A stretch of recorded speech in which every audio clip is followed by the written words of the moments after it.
So Karimnagar, Medak, Nizamabad, Adilabad ఈ ఉమ్మడి 4 జిల్లాలకు సంబంధించిన టీచర్ ఎమ్మెల్సీ కూడా జరగబోతున్నది. సో ఈ టీచర్ ఎమ్మెల్సీలో ఇండిపెండెంట్ అభ్యర్థిగా బరిలోకి దిగుతున్నారు సుధాకర్ రెడ్డి గారు. సో ఆయన మన తొలి వెలుగు స్టూడియోకి రావడం జరిగింది. సో నమస్తే అండి. సో మీ నేపథ్యం ఏంటి, ఎందుకు ఎలక్షన్లో పోటీ చేయాలనుకుంటున్నారు? నేను ప్రభుత్వ ఉపాధ్యాయునే సార్. Government teacher? గవర్నమెంట్ టీచరే. 2006 డిఎస్సి నది. ఓకే. 2006 DSC, 2008 appointment. 2019లో నేను సిపిఎస్ ఉద్యమంలో అప్పటి వరకు పాల్గొని కాంట్రిబ్యూషన్ పెన్షన్ ఏదైతే ఉందో అది అబాలిష్ కావాలని చెప్పేసి 2019 జనవరిలో రిజైన్ చేసి అప్పుడు ఎలక్షన్స్లో పోటీ చేయడం జరిగింది. అప్పుడు మన ప్రభుత్వ ఉపాధ్యాయులు, సిపిఎస్ ఉపాధ్యాయులు అందరూ కూడా ఆశీర్వదించి 3వ స్థానం కట్టబెట్టడం జరిగిందన్న. అప్పుడు ఏంటంటే సమయము మన థర్డ్ ప్లేస్ వచ్చారు 2019 ఎమ్మెల్సీ ఎలక్షన్స్ లో. 19 లాస్ట్ టైంలో. ఓకే. ఎన్ని ఓట్లు పడ్డాయి మీకు? 4000 పడ్డాయి, 3900 చిల్లర పడ్డాయి. ఓకే. ఇప్పుడు ఇది ఎవరి తరపున వేశారు మీరు? అప్పుడు నేను ఇండిపెండెంట్ చేశాను. కాకపోతే అప్పుడు ఒక సంఘం నాకు ప్లాట్ఫామ్ ఉండాలని చెప్పేసి ఒక సంఘం తరపున పోటీ చేశాను. అయితే ఈసారి ఏమైందనంటే సంఘాలకు అతీతంగా అన్ని సంఘాలు నాయే. ఒక సంఘాన్ని దగ్గర తీసుకుంటే ఇంకో సంఘం దూరమయ్యే పరిస్థితి ఉంది మా ఉపాధ్యాయ సంఘాలల్లో. కాబట్టి ఇప్పుడు కూడా ఇండిపెండెంట్ గానే ముందుకు వచ్చాను. ఓకే. అయితే ఇప్పుడున్న పరిస్థితి చూస్తే అన్న సిపిఎస్ అనేది చాలా బాధాకరమైన విషయం.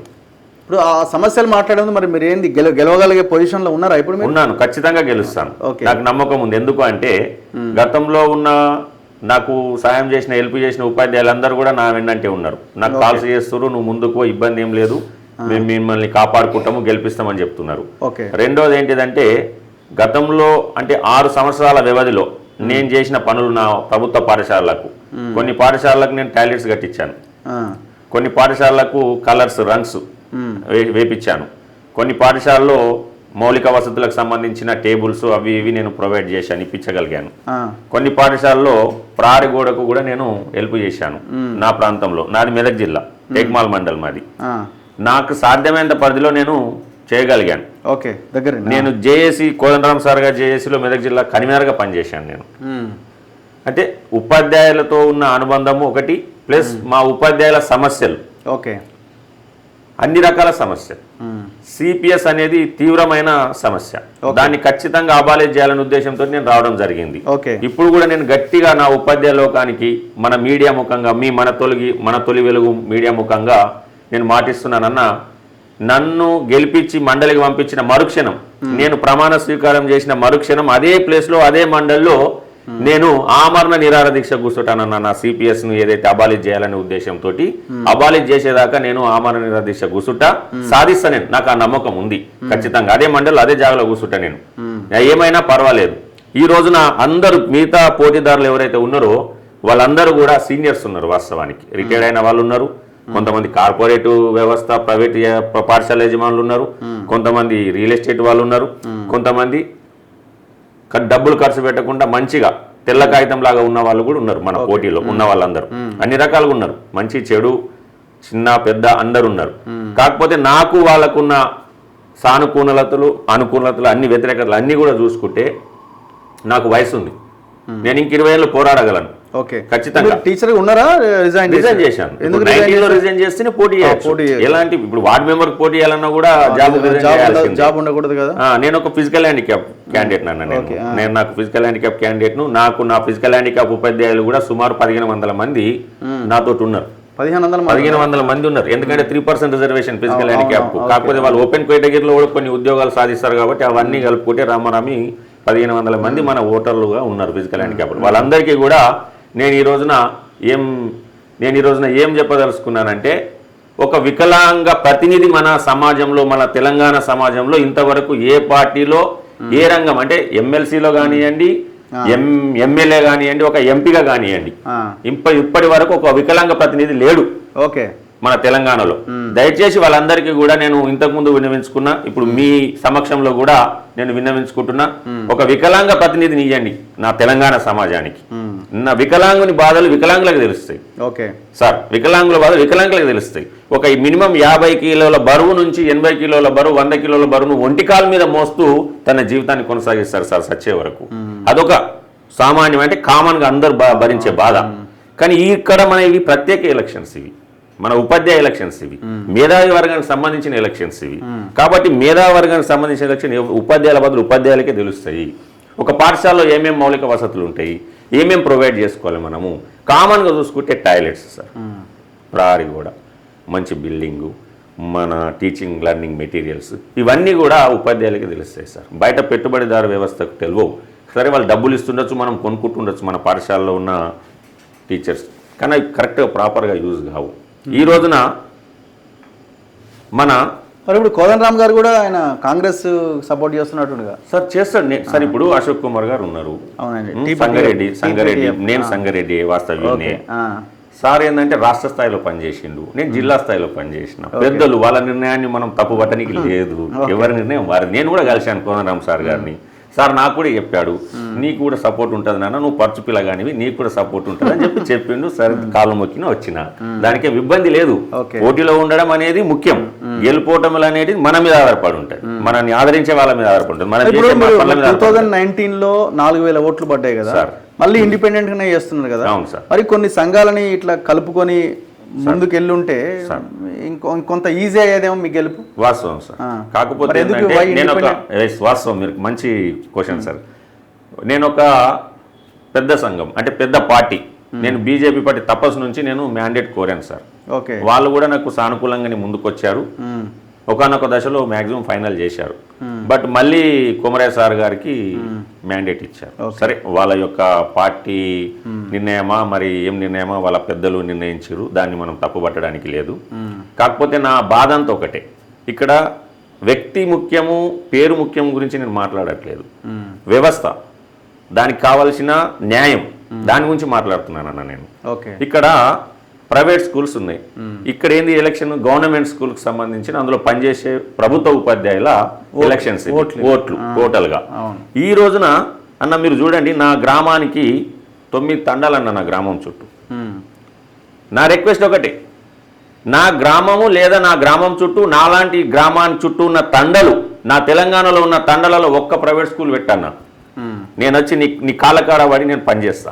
ఒక్క ప్రైవేట్ స్కూల్ పెట్టండి, నా తండలలో ఒక్క ప్రైవేట్ స్కూల్ పెట్టండి, నా గ్రామాలలో ఒక్క ప్రైవేట్ స్కూల్ పెట్టి నడిపియండి, కార్పొరేట్ స్కూల్ పెట్టి నడిపియండి. అన్న పొద్దున లేస్తే నా గ్రామంలో నేను రోడ్డు మీదకి నడుచుకుంటూ వస్తే, బాయికాడికి పొలం కాడికి పోయటం నడుచుకుంటూ వస్తే ప్రైవేట్ బస్సులు 4 వస్తాయి అన్న. నా గ్రామంలో చిన్న గ్రామం, కేవలం 600 జనాభా నా గ్రామంలో 4 ప్రైవేట్ బస్సులు వస్తాయి. వచ్చి మండల కేంద్రాలకు జిల్లా కేంద్రాలకు పిల్లల్ని ఎక్కించుకుంటూ పోతాయి. సార్ ఈ రోజున తోటి పిల్లవాడు ప్రైవేట్ స్కూల్లో చదువుతుండు అంటే ఇంకో పిల్లవాడు ఏమడుగుతాడు, నానా నేను కూడా పోతా అని అడుగుతాడు. అంటే ఆ తండ్రి ఎంత బాధపడాలి, ఆ డబ్బును పోగేయడానికి ఫీజులు కట్టడానికి ఎంత బాధపడాలి. అదే నా ప్రభుత్వ పాఠశాలను బలోపేతం చేస్తే ఆ బాధలు ఉండేవి కదా అన్న. ఒక్కటే నేను కోరుకునేది, నా సమాజంలో విద్య అనేది సింగిల్ సెక్టార్లో ఉండాలన్న.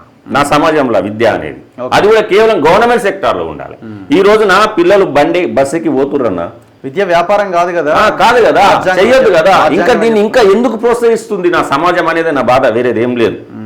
ఈ రోజున నన్ను అడిగిరు, విడ్రాగమ్మని అడిగిరు, పెద్ద మనుషులు వచ్చారు, పిలుచుకున్నారు, ఎక్కడ కూడా నన్ను ఇబ్బంది పెట్టలేరు, మంచినే సౌమ్యంగా అడిగిరు. కానీ నేను ఒకటే దండం పెట్టి చెప్పిన, నా లక్ష్యం నాకున్నది, నేను గడుస్తున్నా ఓడుతున్నా అది కాదు విషయం. నా యొక్క ఆలోచన తెలవాలి నా సమాజానికి, నా ప్రభుత్వ ఉపాధ్యాయులకు అనే ఉద్దేశంతో నేను పోటీలున్నా గెలుస్తున్నా అన్న ఒక్క విషయం చెప్తాను. ఇక్కడ విద్య గురించి వైద్యం గురించి నా సమాజంలో పొద్దున బస్సుకి పోతాడు పిల్లవాడు, ఫీజు కట్టడానికి తండ్రి 6 కాలం కష్టపడి వ్యవసాయం చేసి ఉన్న ఎకరా 2 ఎకరాల వ్యవసాయం చేసి సంపాదించి కూలీ నాలుగు చేసి ఫీజులు కడతారు కార్పొరేట్ విద్య గురించి. సరే పిల్లలు పెరుగుతారు, పెద్దగా అవుతారు, ప్రయోజకులు అవుతారు, సంపాదించుకుంటారు, వ్యాపారము ఉద్యోగము చేస్తారు, సంపాదిస్తారు, డబ్బులు జమ చేసుకుంటారు. వాళ్ళ తల్లిదండ్రులకు పిల్లలు పెరిగి పెద్దగా వాళ్ళ తల్లిదండ్రులకు వచ్చే వయసు రీత్యా వచ్చే ఆరోగ్య కారణాలకు మళ్ళీ ఆ పిల్లలు పెద్ద అయిన పిల్లలే తల్లిదండ్రులను ప్రైవేట్ ఆసుపత్రిలో కార్పొరేట్ ఆసుపత్రిలో జాయిన్ చేస్తే అక్కడ ఖర్చు అయిపోతుంది వాళ్ళు సంపాదించిన డబ్బు. అంటే ఇక్కడ తండ్రి సంపాదించిన డబ్బు మొత్తం ప్రైవేట్ పాఠశాలకు కార్పొరేట్ విద్య ఖర్చు అయితే, పిల్లలు పెరిగి పెద్దగా సంపాదించిన డబ్బు అంతా తల్లిదండ్రుల అనారోగ్య కారణానికి ప్రైవేట్ కార్పొరేట్ వైద్యానికి ఖర్చు అయిపోతుంది. అంటే ఇక్కడ విద్యా వైద్యం అనేది కనుక కేవలం సింగిల్ సెక్టార్ అదే గవర్నమెంట్ సెక్టార్లో కనుక ఉంటే ఈ రోజున నా గ్రామాల్లోని కుటుంబాలు ఆర్థికంగా చితికిపోవన్నా. దయచేసి ఇది ప్రభుత్వం ఆలోచించాలి. సార్ 2 సెక్టార్లు వద్దు, ఒకటే గవర్నమెంట్ సెక్టార్లో పెట్టండి.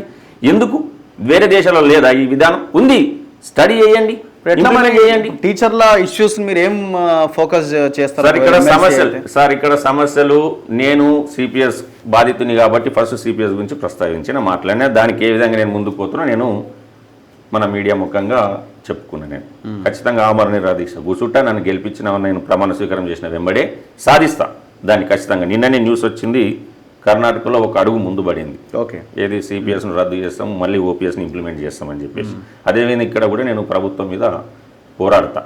ఈ రోజున ఇప్పుడున్న ప్రభుత్వం ఏ విధంగా అయితే పోరాడి మా ఉపాధ్యాయులకు, మా అధ్యాపకులకు, మా ప్రభుత్వ పాఠశాలలకు ఇబ్బంది పెట్టి ఏ విధంగా అయితే గత ప్రభుత్వం ముందుకు పోయిందో ఆ ప్రభుత్వానికి బుద్ధి చెప్పింది కూడా మా ఉపాధ్యాయ అధ్యాపక లోకమే.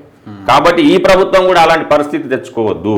అంటే ఖచ్చితంగా ఉపాధ్యాయ ఫ్రెండ్లీ ఉండాల్సిందే. ఎలక్షన్ అంతా పొల్యూటెడ్ అయిపోయినట్టున్నాయి కదా. కానీ సార్ ఏదైనా టీచర్లు కూడా అన్నిటికీ మాకు కావాలని అడుగుతున్నారు. అవును, అది పైసలా లేకపోతే అడుగుతున్నారు అని అంటే మొన్న ఒక ఆయన చెప్తున్నాడు, బార్లలో కూర్చోలేని వాళ్ళ కార్లే బార్లు అవుతున్నాయని. ఆ స్థాయిలోకి వెళ్ళిపోయిన తర్వాత ఎట్లా ఎలక్షన్ జెన్యూన్ గా పనిచేసే వాళ్ళకు ఓట్లు వేస్తారని మనం భావించాలి? సార్ ఇక్కడ మీరు అనేది వాస్తవమే. ఇప్పుడు ఇప్పుడు 4-5 ముఖ్యమైన అభ్యర్థులు ఉన్నారు ఇందులో. అందులో అందరూ డబ్బులు పెట్టలేరు. నాకు తెలిసి ఇందులో డబ్బులు పెట్టేది ఇద్దరే. ఉన్నవాసం ఓపెన్గా చెప్పుకోవాలి. డబ్బులు నేను ఎక్కువ పెడతాను పోటీ పడేది ఇద్దరే ఇప్పుడున్న పరిస్థితుల్లో. అందరు పెట్టరు. అలా అని చెప్పేసి మీరు కౌంట్ చేసుకోండి, ఎలక్షన్స్ రిజల్ట్ వచ్చిన తర్వాత అలా అని చెప్పేసి వాళ్ళిద్దరికి కలిపి వచ్చిన ఓట్ల కంటే కూడా మిగతా అభ్యర్థులందరికీ కూడా ఓట్లు ఎక్కువ ఉంటాయి. అంటే అప్పుడు దాన్ని ఏ విధంగా చూడాలి మనం? అంటే వాళ్ళు డబ్బు వంచిరు, మద్యం వంచిరు, అన్ని వంచిరు, కానీ వాళ్ళిద్దరికంటే కూడా కిందున్న అభ్యర్థులందరికీ ఎక్కువ వస్తాయి ఓట్లు. మరి అది ఎలా చూస్తాం మనం? కాబట్టి అందరు అమ్ముడు పోరు. సరే, కొంతమంది ఉంటుండే చదివేరే విషయం, లేదా కొంతమంది వాళ్ళ సాన్నిధ్యంతో, వాళ్ళ ఫ్రెండ్షిప్ తోటి, ఏదో ఒకటి సంథింగ్ వాళ్ళ బంధుత్వంతో ఆ విధంగా ప్రవర్తిస్తుండొచ్చు. కానీ నా ఉపాధ్యాయ లోకం ఆ విధంగా ఎప్పుడు కూడా ఆలోచించదు. ఈ రోజున మీరు అన్నట్టు వాస్తవం, అది కరెక్ట్. ఈ రోజున ఒక 5,000కు ఒక 10,000కు అమ్ముడు పోయి మనం ఒక వ్యక్తిని గెలిపిస్తే అది నా ప్రభుత్వ ఉపాధ్యాయులు ఓడిపోయినట్టు. దయచేసి నా ప్రభుత్వ ఉపాధ్యాయులారా, అధ్యాపకులారా, మీకు నేను ఒక్కటే విన్నవిస్తున్నా, దయచేసి 5,000 కోసమో 10,000 కోసమో మనం అమ్ముడు పోతున్నామని చెప్పేసి సమాజం చర్చించుకుంటుంది. దయచేసి ఒక వ్యక్తిని, ఒక కార్పొరేట్ వ్యక్తిని, లేదా గతంలో మనం మోసం చేసిన ఒక సంఘం వ్యక్తిని, ఈ రోజున ఫేస్ మార్చుకొని వచ్చిర్రు అన్న ఒక సంఘం, మునగాడు సంఘం అని చెప్పుకుంటారు, ఫేస్ మార్చుకొని వచ్చిర్రు ఈ రోజున. అలాంటి సంఘం వ్యక్తిని, అదే సంఘం గత 2 టర్మ్లు కూడా అదే సంఘం ఉంది అధికారంలో, మరి ఏం చేసిరు? ఈ రోజున ఫేస్ మార్చుకొని వచ్చి మేము మనిషిని మార్చినాము, మేము మళ్ళా మంచిగా అయిపోయినాం, మీకు అన్ని సేవలు చేస్తామని చెప్పేసి వస్తే ఇప్పుడు పిఆర్టీ అంటే పెద్ద సంఘమే సార్ అన్న. ఇప్పుడు గత 2 టర్మ్స్ టీఆర్ఎస్ కంటిన్యూ ఉంది, గెలిచిందా? గెలవలేదు కదా. ఇప్పుడు కూడా అది కూడా అంతే, సమస్య లేదనలా. వాళ్ళు గెలవరు, ఉపాధ్యాయులు మంచి అభిప్రాయం లేదు వాళ్ళ పైన, ఓపెన్ గా చెప్పుకోవాలంటే. ముఖం మార్చుకొని వచ్చినంత మాత్రాన గెలుస్తారనేది తప్పు. సభ్యత్వం ఉన్నంత మాత్రం అందరూ ఓటేస్తారా? వేయరు, కాదు వేయరు. విపరీతమైన వ్యతిరేకత ఉంది, వేయరు. అదొక సబ్జెక్టు. ఇక రెండో సబ్జెక్ట్ వచ్చేసి, ఈ రోజున గతంలో ఒక మల్లారెడ్డి యూనివర్సిటీ వచ్చిందన్న, ఒక అనురాగ్ యూనివర్సిటీ వచ్చిందన్న. నేను మీకు నిజం చెప్తున్నా, ఈ రోజున కనుక ఒక 2 అభ్యర్థులు గెలిస్తే ఒక ఆల్ఫోర్స్ యూనివర్సిటీ వస్తుంది, ఒక పల్లవి యూనివర్సిటీ వస్తుంది ఖచ్చితంగా నా తెలంగాణ రాష్ట్రానికి. ఇది వాస్తవం. ఇది ఎందుకు వస్తారు? ఏం సాధిస్తావు? నీకేం అవగాహన ఉంది సమస్యల మీద? పిఆర్సీ అంటే ఏంటిది? డిఏలు ఎప్పుడు ఇప్పిస్తావు నువ్వు? నీకు 317 జీవో మీద ఏం అవగాహన ఉంది? ఏ విధంగా దాన్ని సాల్వ్ చేస్తావు? నీకు ఇన్ని రోజులు లేదు, ఇప్పుడు ఎందుకు సడన్గా వచ్చినావు? ఎవరు తీసుకొచ్చారు నిన్ను? సరే, అందరికీ ఆ మంచి అభిప్రాయమే, నా దేశం, నా జాతీయవాదం, నా భారతదేశం నేను కాపాడుకుంటా, ముక్కలు కావద్దు. ఎస్, నేను ఖచ్చితంగా ముందుంటా, నా రక్తాన్ని చిందిస్తా. కానీ ఈ ఎలక్షన్ అనేది ప్రత్యేకమైన ఎలక్షన్ అన్న, ప్రత్యేకమైన ఎలక్షన్. ఇది మేధావి వర్గానికి చెందిన. మరి ఎట్లా, ఎంత ఖర్చు పెట్టబోతున్నారు మీరు? ఖర్చు అయితే నేను పెట్టలేదు పెద్దగా. మీరు నా ఫోన్లు చూస్తే అర్థమవుతుంది, మిస్ కాల్స్ ఎక్కువ ఉంటాయి. అంటే నేను లిఫ్ట్ చేసిన కాల్ కంటే మిస్ కాల్స్ ఎక్కువ ఉంటాయి, ఓపెన్గా చెప్తున్నా నేను. అంటే ఎందుకు చేస్తున్నారు మరి కాల్స్? అంటే విజిట్ చేయండి, స్కూల్ విజిట్ చేయండి. లాస్ట్ టైం వచ్చినావు, మీరు మంచి ఆలోచన ఉంది, మీకు మీరు కష్టపడతారు, మీకు వయసు ఉంది, మీకు వికలాంగుడి నువ్వు, మిమ్మల్ని చూస్తే మాకు బాధ అనిపిస్తుంది, పోయినసారి నీ ఖర్చు పెట్టుకుని జాబ్ వదులుకున్నావు నువ్వు, కాబట్టి ఖచ్చితంగా నీకు మేము హెల్ప్ చేయాలి, దయచేసి మీరు రావాల్సిందే అని చెప్పేసి మెసేజ్లు. ఓకే అన్న ఇక్కడ నేను చెప్పేది ఒక్కటే అన్న, మీ ఓటర్లకు ఏం రిక్వెస్ట్ చేసుకుంటారు? నేను ఒక్కటే చెప్తున్నా, నా ఉపాధ్యాయ మిత్రులందరికీ, ఉపాధ్యాయులందరికీ కూడా నేను చెప్పుకునేది ఒకటే. 2019లో నేను జాబ్ రిజైన్ చేసి రావడం జరిగింది, 3వ స్థానం గట్టబెట్టిరు, చాలా సంతోషం. ఈసారి కూడా మీ అందరి యొక్క ఆశీర్వాదంతో నేను ముందుకు వస్తున్నా అన్న. రిటైర్మెంట్ బెనిఫిట్స్ మార్చి నుంచి ఇంతవరకు కూడా ఎవరికి కూడా రాలే, కోర్టుకోవాల్సిన పరిస్థితి ఈ ప్రభుత్వంలో. ఖచ్చితంగా ఈ ప్రభుత్వం మీద పోరాడదాం. రేవంత్ రెడ్డి గారు ఒక మాట అన్నారన్న, లాగ్రాల తొండలు ఇస్తామని. మేమందరం 25,000 మంది, 1,00,000 మంది వచ్చి ఉపాధ్యాయులం వచ్చి లాగ్రాల తొండలు ఇస్తే ప్రభుత్వం నడిపిస్తాడు? ఆయన నడిపాడు కదా. ఖచ్చితంగా పోరాడతాం. ఆయన మాట్లాడిన దానికంటే ఎక్కువ మాట్లాడతాం.